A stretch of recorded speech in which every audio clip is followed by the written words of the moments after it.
Kevin, just to extend your opening comments about Jim Harbaugh, Troy V here in the live chat probably is the quote of the day thus far. Speaking of day lives rent-free in Harbaugh's head. Exactly. I mean, old Jimmy hasn't had much success against Ohio State, has no success against, Ryan Day. And I mean, I don't understand what's going on with him going out and, allegedly, popping off on the call like that. There are policies and procedures and ways that you go about, lobbying complaints or whatever. I'm not going to try and get into the psychology behind what Jim Harbaugh is doing, but, when we get on a conference call with Justin Fields and Wyatt Davis et al., and they talk about wanting to beat the brakes off of Michigan, which means it was obviously pretty fresh at that point. Yeah, there's a lot of weeks between now and then for, everybody to kind of get into routines, but why would you stoke that fire? Why, it makes absolutely no sense to poke the bear that has just, kicked your butt every year, for a long succession. I just don't understand it. I mean, it just really seems, it's. Then again, we're also talking about a guy who won't eat chicken because it's a nervous bird, and something about cow milk and this other stuff. And we all love talking about it, and it's funny on social or whatever. But God, something's got to give.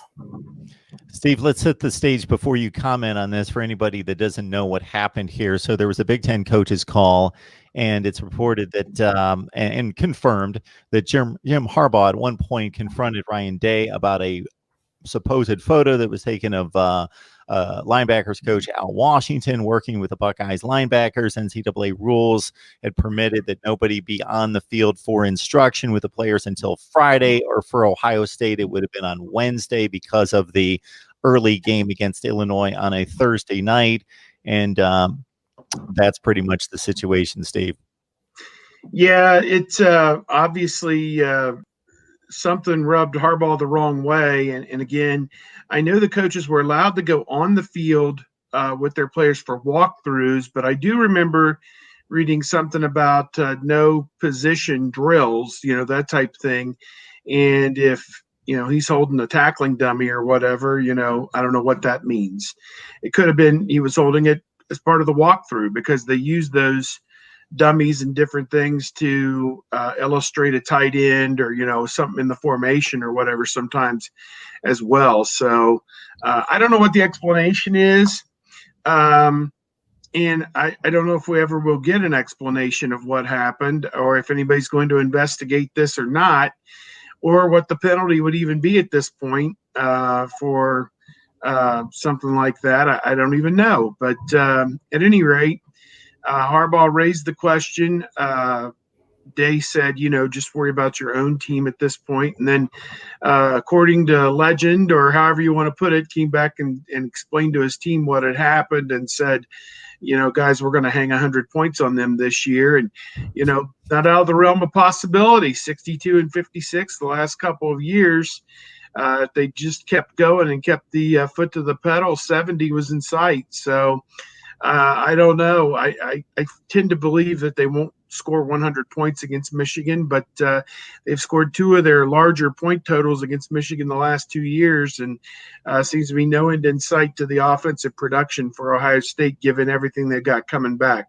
The initial aura, vibe, attitude that Ryan Day gives off is certainly one of being not emotional, very precision, very tactical, and very professional, and he is all of that. But there's a swag in there.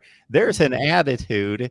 There's a confidence, and some people might say, Kevin, an arrogance there. That's not necessarily in his position a bad thing when you've got the talent that he has, and he's got confidence in his ability to prepare this team. I mean, is it arrogance if you can, walk the walk and talk the talk? I mean, we have a small sample size, 3 games the year prior, and then the whole season last year. They were, honestly, one of the best teams in college football, and just wasn't meant to be in the Clemson game or whatnot. Yeah, people are going to hate the guy on top. They're just not, it's just going to be the situation. And Ohio State has been on top of this conference for quite some time, and they certainly see Day as an Urban disciple, and Urban wasn't loved by his fellow coaches within the conference. So it only makes sense that it's going to carry over at this point. But the only way that anybody's going to be able to sit there and be able to do something about it is, to go out and have their team beat them. And at this point, nobody in the Big Ten has really been able to get within arm's distance of Ohio State.